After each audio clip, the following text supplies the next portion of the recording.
آپ کا مختصر تعارف یہ ہے کہ آپ حضور سے 2.5 سال چھوٹے تھے۔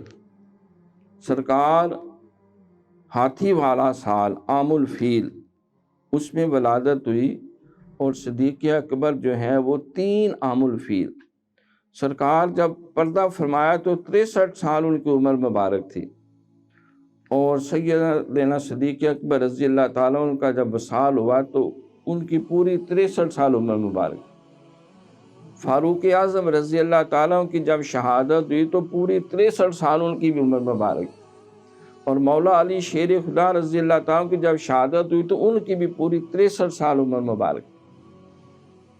ان تینوں خلفاء راشدین سیدنا عثمان غنی رضی اللہ تعالیٰ عنہ کے 78 سال، اللہ کریم نے جس طرح کام لینا تھا تو آپ 3 عام الفیل آپ کا جو ہے وہ یوم ولادت کا سال، اور 13 ہجری حضور علیہ السلام کی ہجرت کے 13 سال بعد، کیونکہ 10 سال بعد سرکار پردہ فرما گئے، اور 13واں سال جو ہے اس میں سیدنا صدیق اکبر رضی اللہ تعالیٰ، تقریباً 2.5 سال آپ کا دور حکومت ہے، اور ان کی خدمات کو گنا جائے تو وہ لاکھوں سالوں میں ہم ان کی توصیف اور تعریف اور ان کی عظمتیں جو بیان کرنے سے قاصر۔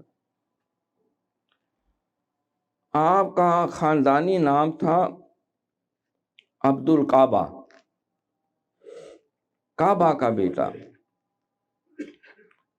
تو اسلام قبول کرنے کے بعد سرکار نے نام رکھا عبداللہ۔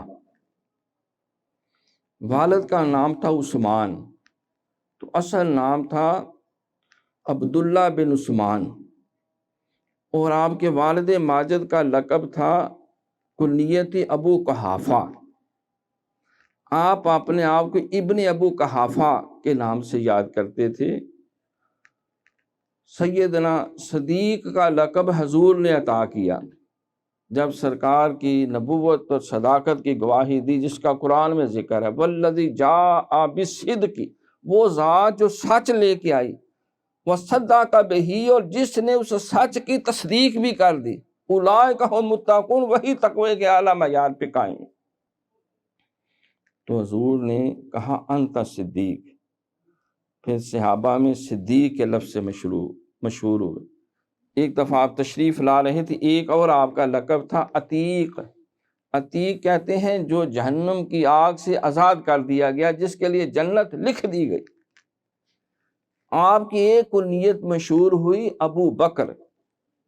بکر کہتے ہیں جو ہر نیک کام میں پہل کرنے والا ہے، آگے بڑھ کے کرنے والا۔ یہ لقب حضور نے نہیں دیا، یہ صحابہ نے نہیں دیا، یہ اعلان نبوت سے پہلے ہی آپ کو سارے ابو بکر کہتے تھے۔